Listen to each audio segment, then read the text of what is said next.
Thank you for tuning into Jent Tech. Please like and subscribe.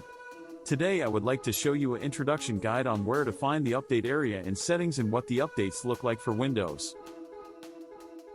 Now if you do not see any updates on this page, you can check in the advanced options for the optional updates.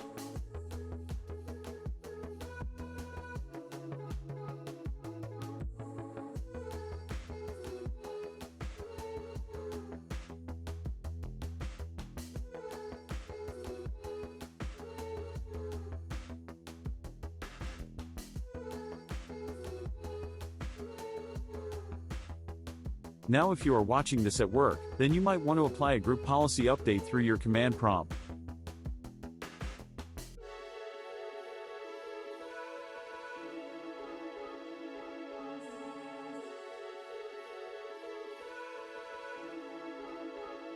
Please don't forget to smash that subscribe and like button.